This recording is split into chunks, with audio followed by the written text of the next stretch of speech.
इस कहानी की शुरुआत 5 दोस्तों से होती है जो कॉर्सिया के खतरनाक पहाड़ पर चढ़ने का प्लान बना रहे थे। तभी फ्रेड ने पहाड़ का नक्शा दिखाते हुए बताया कि ऊपर जाकर वापस आने में उन्हें 3 घंटे का समय लगेगा, जिस पर सब लोग मान तो गए, मगर क्लोई जस्टिन नाम के लड़के के आने से खुश नहीं थी, क्योंकि पास्ट में उन दोनों का रिलेशन था, पर अब वो दोनों अलग हो चुके थे। इवन अभी क्लोई का नया बॉयफ्रेंड लुइस भी उनके साथ जा रहा था, जो खुद भी जस्टिन के आने से खुश नहीं था और उसे लग रहा था कि जस्टिन क्लोई के पीछे ही इस ट्रिप पर आने के लिए राजी हुआ होगा। पर अभी करीना ने क्लोई को समझाया कि जस्टिन उन्हें परेशान नहीं करेगा और वो सब फोटो खींचकर सारा सामान पैक करने के बाद कार से पहाड़ के पास जाने लगे, जहाँ रास्ते में करीना ने गाड़ी में गाने चला दिए, जिससे सफर का मजा दुगना हो गया था। लेकिन रास्ते में क्लोई जस्टिन को घूरे जा रही थी। खैर, अब इसके कुछ मिनट्स के बाद ही वो लोग पहाड़ के पास पहुँच गए, जहाँ फ्रेड ने सबसे पहले थोड़ा ऊपर चढ़ने के बाद सेफ्टी रोप्स को सेफ जगह पर लगाकर नीचे फेंका और बाकी सबको ऊपर बुलाने लगा। तब करीना तो ऊपर चढ़ने के लिए एक ही बार में मान गई, मगर क्लोई, लुइक और जस्टिन तीनों ही काफी ज्यादा डरे हुए थे और उन्हें डर था कि कहीं उनके साथ कोई अनहोनी न हो जाए। पर लुइक को डरा हुआ देखकर जस्टिन ने सबसे पहले ऊपर जाने का फैसला किया, ताकि वो क्लोई के सामने लुइक को अपने से कम डिजर्विंग साबित कर सके, जिसमें वो कामयाब भी हो गया। लेकिन तब क्लोई ने लुइक को किस करते हुए दिलासा दिया कि वो उसकी मदद करेगी और बड़े आराम से वो लोग पहाड़ पर चढ़कर वापस भी आ जाएंगे। इतना बोलकर वो लुइक के साथ पहाड़ पर चढ़ने लगी, जहाँ रास्ते में करीना ने भी लुइक की मदद की, क्योंकि वो पहली बार पहाड़ चढ़ रहा था। इसी बीच क्लोई पहले ऊपर पहुंच गई, जहां जस्टिन ने उससे बात करने का मौका नहीं गवाया और उसकी मदद करने के बहाने उस इंसिडेंट के बारे में बात करने लगा, जिसको भुलाने के लिए क्लोई थोड़ा घूमने के लिए आई थी। दरअसल क्लोई एक डॉक्टर थी, जिसके सामने कुछ समय पहले हॉस्पिटल में एक पेशेंट ने दम तोड़ दिया था, जिससे क्लोई काफी ज्यादा सहम गई थी और अपना माइंड फ्रेश करने के लिए यहाँ हाइकिंग पर आई थी। और इसी बारे में बात करते हुए जस्टिन ने क्लोई से अपने रिलेशन के बारे में भी बात करने की कोशिश की, जिसको वो फिर से कंटिन्यू करना चाहता था, मगर क्लोई उसकी बात पर ध्यान न देकर आगे जाने लगी, क्योंकि वो मूव ऑन करके लुइक के साथ काफी खुश थी। अब आगे उन पांचों के ऊपर आ जाने पर वो सब लोग साथ में आगे बढ़ने लगे। तब दूसरी क्लिफ पर चढ़ने से पहले जस्टिन ने सबको बताया कि आगे का रास्ता और खतरनाक है, तो उन्हें अपने सेफ्टी हुक्स को सेफली क्लैंप से अटैच करके रखना पड़ेगा, ताकि वो किसी भी दुर्घटना का शिकार होने से बच सकें। अब ये सब जानने के बाद वो सब लोग सुंदर वादियों के मजे लेते हुए एक खड़े पहाड़ पर लगे क्लैंप्स में अपने सेफ्टी हुक्स को अटकाकर आगे बढ़ने लगे। तब लुइक को काफी ज्यादा डर लग रहा था, लेकिन जस्टिन और क्लोई के सामने उसने खुद को कमजोर न दिखाने का फैसला किया और हिम्मत करके जल्दी जल्दी आगे बढ़ने लगा। जिसके थोड़ी देर बाद ही वो सब लोग एक बहुत ही ऊंचे पुल के पास पहुंच गए, जहां फ्रेड ने बताया कि ये पुल आगे बढ़ने का बस इकलौता रास्ता है, जिसके कमजोर होने की वजह से उन्हें एक एक करके दूसरी ओर जाना होगा। तब हमेशा की तरह फ्रेड सबसे पहले सेफ्टी रोप्स को पुल की क्लैंप्स में लटकाकर पुल के दूसरी ओर गया, जिसको देखकर जस्टिन और क्लोई भी एक एक करके आगे बढ़ने लगे।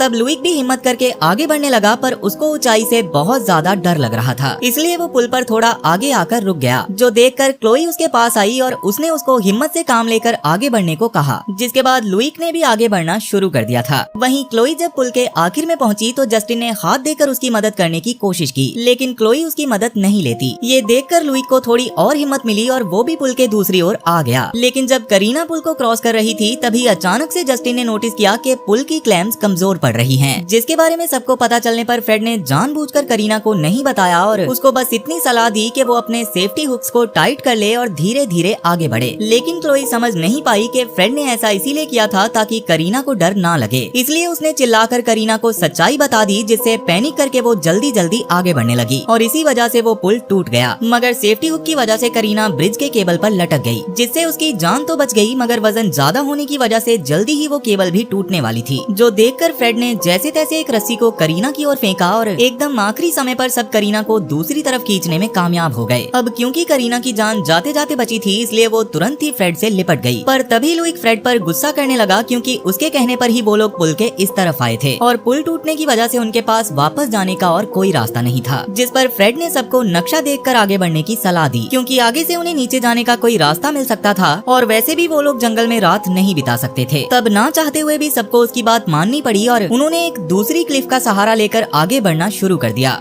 लेकिन आगे के शिकंजे टूटे होने की वजह से वो लोग आगे नहीं बढ़ पाए, जो देखकर फ्रेड और करीना ने ऊपर जाने का फैसला किया, क्योंकि ऊपर बिना सेफ्टी केबल्स के चढ़ना था और ऊपर जाकर वो लोग बाकियों के लिए रस्सी फेंकने वाले थे। मगर उनके वहाँ से जाने के बाद डरे हुए लुइक ने रोना चालू कर दिया और इस बार वो क्लोई के समझाने पर भी शांत नहीं हो रहा था, जिससे पैर फिसलने की वजह से वो उसी क्लिफ पर लटक गया था। तब जस्टिन ने उसकी मदद करने की कोशिश की, पर सेफ्टी केबल्स जुड़े होने की वजह से जब लुइक ने डर के मारे हिलना बंद नहीं किया तो जस्टिन भी नीचे जा लटका, जिससे लुइक और भी ज्यादा डर गया था, पर जस्टिन ने उसको शांत करवाने की कोशिश की, क्योंकि अगर वो हिलना बंद नहीं करता तो वो दोनों ही नीचे गिरकर मारे जाते। वहीं अब तक करीना और फ्रेड भी ऊपर पहुंच गए थे, जहां थोड़ा आगे बढ़ने के बाद फ्रेड खुद भी काफी पैनिक करने लगा था, क्योंकि असल में वो पहले से ही जानता था कि ये जगह सच में काफी ज्यादा खतरनाक है, पर उसने इस बारे में किसी को नहीं बताया था। उसने सोचा था कि सब अच्छा होगा, पर अभी चीजें उसके प्लान के हिसाब से बिल्कुल नहीं चल रही थी, जिसकी वजह से सबकी जान खतरे में थी। पर ये सब जानकर करीना हैरान रह गई, क्योंकि वो सब फ्रेड के भरोसे ही इस पहाड़ पर आए थे, इसलिए उसने भी गुस्से में फ्रेड को काफी बुरा भला बोलना शुरू कर दिया, क्योंकि फ्रेड की वजह से ही वो लोग वहाँ फंस चुके थे और अभी जस्टिन और लुइक की जान सबसे ज्यादा खतरे में थी।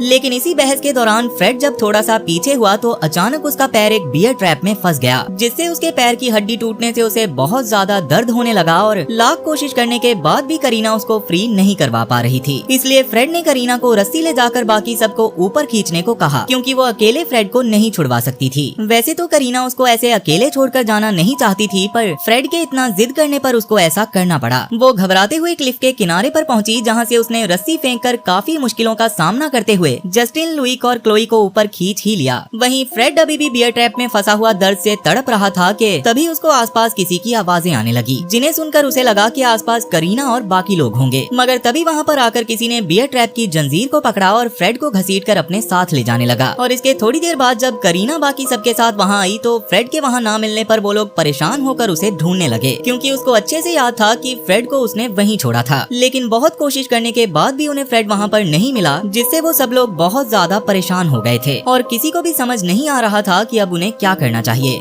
तब लुइक तो और भी ज्यादा डरने लगा। उसने कहा कि उन्हें फ्रेड का इंतजार करने की बजाय आगे बढ़ते रहना चाहिए, जिस पर करीना ने साफ मना कर दिया, जिससे लुइक को और भी ज्यादा गुस्सा आ गया और वो खुद को और क्लोई को कोसने लगा कि आखिर वो इस ट्रिप पर मरने के लिए आए ही क्यों थे। जिस पर जस्टिन को भी गुस्सा आ गया और जब उसने लुइक को चुप करवाने की कोशिश की तो लुइक उसके साथ हाथापाई करने लगा, जिसको देखकर क्लोई उनको शांत करवाने की कोशिश कर ही रही थी कि थोड़ा सा धक्का लगने की वजह से वो पास में मौजूद एक गड्ढे में गिर गई, जो देखकर वो तीनों काफी ज्यादा डर गए थे। उन्होंने क्लोई को आवाज लगाने की कोशिश भी की, पर क्लोई की ओर से कोई जवाब नहीं आया, जिससे वो तीनों और भी ज्यादा घबराने लगे। तब करीना रस्सी के सहारे गड्ढे के अंदर गई, जो कि सच में काफी ज्यादा गहरा था, और उस गड्ढे की गहराई में पहुंचने के बाद करीना की आंखें फटी की फटी रह गई, क्योंकि उस गड्ढे के अंदर किसी ने काफी बड़े बड़े लोहे के भाले लगाए हुए थे, जिनमें से एक करीना की आंख में लगते लगते बचा था। ये सब देखकर करीना को ये तो समझ आ गया था कि असल में इस पूरे जंगल में किसी ने तरह तरह के जाल बिछाए हुए हैं और यहाँ वो लोग बिल्कुल भी सुरक्षित नहीं हैं।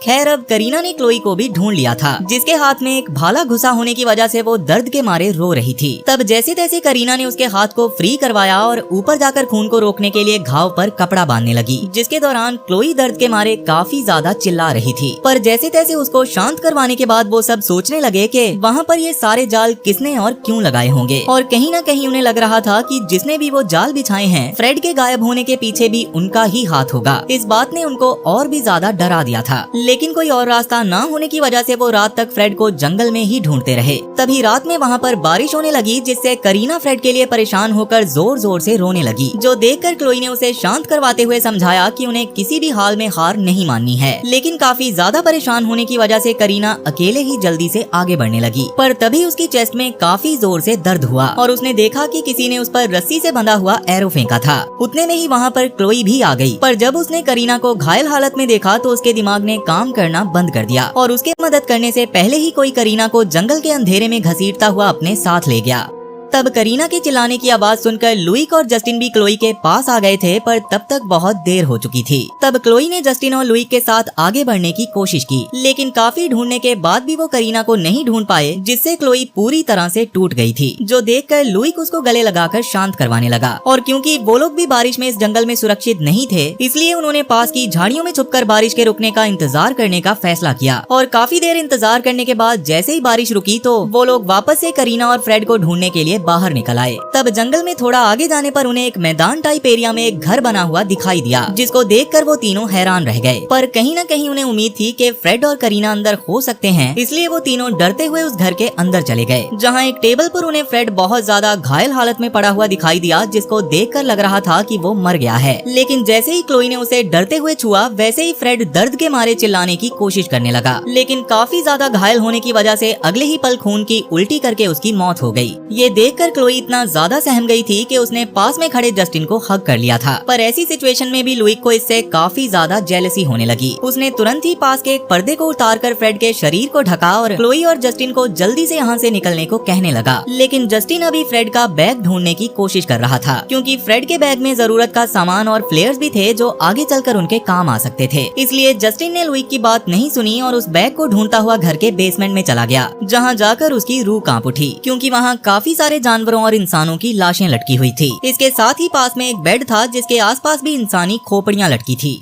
तब उस जगह को और भी ज्यादा ध्यान से देखने पर जस्टिन को दीवार पर एंटोन नाम लिखा हुआ दिखाई दिया, जो उसी आदमी का नाम था जिसने सबकी ऐसी हालत की थी। ये सब देखकर जस्टिन समझ गया था कि वो लोग इंसानों का मांस खाने वाले आदमखोरों के घर में आ गए हैं और उन्हें जल्दी से जल्दी वहाँ से निकलना पड़ेगा। इसलिए जस्टिन ने किसी और चीज पर ध्यान नहीं दिया और फ्रेड के बैग को ढूंढकर उसे ऊपर ले जाने लगा, जहाँ गेट के पास उसको लुइक दिखाई दिया, जिसने जस्टिन से वो बैग छीनकर उसे लात मारकर बेसमेंट में लॉक कर दिया, क्योंकि वो जस्टिन की वजह से काफी ज्यादा जेलस हो रहा था और वो नहीं चाहता था कि क्लोई उसको छोड़कर वापस से जस्टिन के पास चली जाए। अब इसके बाद वो भागता हुआ क्लोई के पास गया और उसे जल्दी से वहाँ से चलने को कहने लगा। क्लोई ने उससे जस्टिन के बारे में पूछने की कोशिश भी की, पर लुइक ने उसे कोई जवाब नहीं दिया, जिससे क्लोई और भी ज्यादा डर गई और चुपचाप लुइक की बात मानकर बाहर जाने लगी। मगर तभी वहाँ पर एंटोन करीना की बॉडी लेकर पहुँच गया, जिसने एक हाथ मारकर क्लोई को बेहोश कर दिया और करीना की बॉडी को नीचे फेंकने के बाद वो लुइक के ऊपर भी हमला करने लगा। तब लुइक ने उससे लड़ने की कोशिश तो की, मगर एंटोन इतना ज्यादा ताकतवर था कि उसने लुइक को ओवर पावर करके उसके सर को दीवार पर दे मारा और उसको जान से मारने की कोशिश करने लगा। पर तब तक क्लोई को होश आ गया था, जिसने ये सब देखकर लुइक को जैसे तैसे बचाया और एंटोन से लड़ाई करने की कोशिश करने लगी। पर एंटोन ने उसके हाथों को पकड़ लिया, जिनको वो तोड़ने की कोशिश कर रहा था। तब क्लोई ने लुइक से मदद मांगी, पर एंटोन से लुइक इतना ज्यादा डर गया था कि उसने क्लोई की मदद नहीं की और एक फ्लेयर को जलाकर घर से बाहर भाग गया। जिसके बाद एंटोन ने क्लोई के सर पर अपना सर मारकर उसको बेहोश कर दिया और क्लोई की जब आंख खुली तो वो जस्टिन के साथ नीचे बेसमेंट में पड़ी हुई थी। अब वो दोनों अपने आप को फ्री करवाने की कोशिश कर ही रहे थे कि तभी उन्हें ऊपर से एंटोन की आवाज आने लगी, जो अपने चाकू की धार को तेज करके फ्रेड की बॉडी को काट रहा था। जिसके बाद वो करीना की बॉडी को भी एक काले कपड़े में ढककर ले गया। तब क्लोई और जस्टिन समझ गए थे कि इस सब के बाद एंटोन उन दोनों को भी जान से मार देगा, इसलिए वो दोनों जल्दी जल्दी छूटने की कोशिश करने लगे। लेकिन उससे पहले ही एंटोन बेसमेंट में आकर जस्टिन को मारने लगा और जब क्लोई ने एंटोन को रोकने की कोशिश की तो वो गुस्से में पहले क्लोई को ही जान से मारने के लिए किचन में ले गया, जहाँ उसने क्लोई को एक रस्सी से लटका दिया था और धीरे धीरे उसके पास आ रहा था। तब क्लोई के चिल्लाने की आवाज सुनकर जैसे तैसे जस्टिन ने खुद को छुड़वाया, पर बेसमेंट का दरवाजा अब भी बंद था और अपनी पूरी ताकत लगाने के बाद भी जस्टिन उसको खोल नहीं पा रहा था। इसलिए उसको लगने लगा कि अब शायद क्लोई मारी जाएगी। मगर तभी ऊपर लुइक वापस आ गया, जिसने एक पत्थर को सीधा एंटोन के सर पर दे मारा, जिससे एंटोन को इतना ज्यादा गुस्सा आ गया कि वो क्लोई और जस्टिन को छोड़कर क्रॉसबो उठाते हुए लुइक को जान से मारने के लिए उसके पीछे भागने लगा। तब लुइक अपनी जान बचाने के लिए घर से बाहर निकलकर जंगल की ओर चला गया, पर अभी भी एंटोन लगातार उसका पीछा कर रहा था। वहीं मौका मिलने की वजह से क्लोई ने भी जैसे तैसे करके खुद को छुड़वा लिया और तब तक जस्टिन भी ऊपर आ गया था, जिसने क्लोई को जैसे तैसे संभालने के बाद एक खंजर अपने पास रखने को कहा और वो लोग घर से बाहर आ गए। पर क्लोई लुइक की मदद करना चाहती थी, जो जानकर जस्टिन को अच्छा नहीं लगा, क्योंकि लुइक उन्हें घर में फंसाकर वहाँ से भाग गया था। लेकिन क्लोई उसको बचाना चाहती थी, इसलिए जस्टिन भी इस पर मान गया। तब क्लोई ने करीना की बॉडी को आखिरी बार गले लगाकर गुड बाय कहा और जस्टिन के साथ लुइक को ढूंढने के लिए जंगल में चली गई। वहीं लुइक अभी भी लगातार एंटोन से बचकर भागने की कोशिश कर रहा था और एंटोन भी उसके पीछे भागते हुए लगातार उसको शूट करने की कोशिश कर रहा था, जिसके दौरान लुइक काफी बार बच जाता है, पर एक समय पर एंटोन ने उसके पैर पर शूट कर ही दिया। लेकिन इसके बाद भी लुइक ने भागना नहीं छोड़ा और भागते हुए पहाड़ के किनारे पर जा पहुंचा, जहां पर एक जिप लाइन मौजूद थी जो सीधा पहाड़ से नीचे जा रही थी। लेकिन उतने में ही एंटोन खुद भी वहां पर आ गया, जिससे लड़ने के अलावा कोई और रास्ता न होने की वजह से लुइक ने उस पर एक के बाद एक हमला करना शुरू कर दिया। तब एंटोन ने भी लुइक के पैर के घाव पर हमला किया, जिससे लुइक को बहुत ज्यादा दर्द हुआ। मगर उसने तुरंत ही उस तीर के हिस्से को उठाकर एंटोन पर ही वार करना शुरू कर दिया, जिससे एंटोन को और ज्यादा गुस्सा आ गया और वो लुइक को काटने की कोशिश करने लगा। तब लुइक ने पास में पड़े पत्थर को उठाकर एंटोन के सर पर मार दिया और इसी तरह से उनकी लड़ाई चलती जा रही थी। पर फाइनली एंटोन ने लुई को थोड़ा ज्यादा घायल कर दिया था, इसलिए लुई अपनी जान बचाने के लिए पहाड़ के कोने पर लगी लोहे की सीढ़ी पर जा लटका, जहाँ से अगर उसका हाथ छूटता तो नीचे गिरकर वैसे भी वो मारा जाता। पर उतने में ही ऊपर क्लोई और जस्टिन भी आ गए थे, जिनकी आवाज सुनकर एंटोन पास में छुप गया, जिसके बारे में क्लोई और जस्टिन को कोई अंदाजा नहीं था। इसलिए वो दोनों लुई को शांत करवाकर ऊपर खींचने की कोशिश करने लगे, लेकिन जस्टिन को ये अच्छे से याद था कि किस तरह से लुई ने उसको लात मारकर बेसमेंट में बंद कर दिया था, और उसी बात का बदला लेने के लिए वो क्लोई के सामने ऐसे ड्रामा करता है जैसे लुई के हिलने की वजह से उसका हाथ जस्टिन के हाथ से फिसल रहा हो, और ऐसा करते हुए उसने जानबूझकर लुई के हाथ को छोड़ दिया, जिससे पहाड़ से नीचे गिरकर लुई की मौके पर ही मौत हो गई, जिससे क्लोई इतना ज्यादा परेशान हो गई थी कि उसने वहीं पर जोर जोर से रोना शुरू कर दिया। तब जस्टिन ने क्लोई को संभालने के लिए उसको गले लगाया, पर तभी पेड़ के पीछे से एंटोन ने निकलकर जस्टिन के सर पर क्रॉसबो मार दिया, जिससे जस्टिन भी वहीं पर मारा गया। पर ये सब देखकर क्लोई का बुरी तरह से खून खौल चुका था, इसलिए वो अपने सभी दोस्तों की मौत का बदला लेने के लिए अपने पास मौजूद खंजर निकालकर एंटोन को जान से मारने के लिए उसकी ओर बढ़ने लगी। तब एंटोन भी जल्दी से अपने क्रॉसबो में और एरो लगा रहा था, पर उसके ऐसा कर पाने से पहले ही क्लोई ने उसके क्रॉसबो पर लात मारकर उसको दूर फेंक दिया और लगातार एंटोन के ऊपर हमला करने की कोशिश करने लगी। तब एंटोन ने भी उसको सर से मारकर नीचे गिरा दिया और उसके सर को जोर जोर से जमीन पर पटक कर उसको जान से मारने की कोशिश करने लगा। तब क्लोई ने अपनी उंगलियों को उसकी आंखों में घुसाकर उसको खुद से दूर किया और जल्दी से अपने खंजर को उठाकर वापस एंटोन की ओर बढ़ते हुए सीधा उसके गले पर हमला कर दिया, जिससे एंटोन बुरी तरह से घायल तो हो गया था पर मरा नहीं था, मगर नरम दिल होने की वजह से क्लोई उसको खत्म नहीं कर पाई और उस खंजर को वहीं पर छोड़कर पास में मौजूद जिपलाइन से रोते हुए नीचे आने लगी। वहीं एंटोन इतना ज्यादा घायल होने के बाद भी क्लोई को जान से मारना चाहता था, इसलिए उसने तुरंत ही पास में पड़े खंजर को उठाया और जिपलाइन की रस्सी को काटने के लिए आगे बढ़ने लगा, जिसके साथ ही बैकग्राउंड में क्लोई के चिल्लाने की आवाज आई और बाद में बताया गया कि उन 5 लोगों में से बस लुई की बॉडी ही मिल पाई थी और बाकी सबका कुछ भी पता नहीं चला। पर आपको इसके बारे में क्या लगता है? क्या सच में एंटोन ने क्लोई को जान से मार दिया होगा, या क्लोई अपनी जान बचाने के बाद इतनी हिम्मत जुटा ही नहीं पाई होगी कि वो सबके सामने आकर लोगों को सच्चाई बता सके? आपको जो भी लगता है मुझे कमेंट सेक्शन में जरूर बताना, क्योंकि ये कहानी यहीं पर खत्म हो चुकी है। तो वीडियो पसंद आई हो तो वीडियो को लाइक जरूर करना, और अगर तुम्हें भी मेरी तरह हॉरर मूवीज या कहानियां सुनना पसंद है तो जल्दी से इस चैनल को सब्सक्राइब कर लो, क्योंकि मैं अक्सर इस चैनल पर ऐसी डरावनी कहानियां लाता रहता हूँ। तो चलो फिर मैं अब आपसे मिलूंगा ऐसी ही एक और डरावनी कहानी के साथ, और तब तक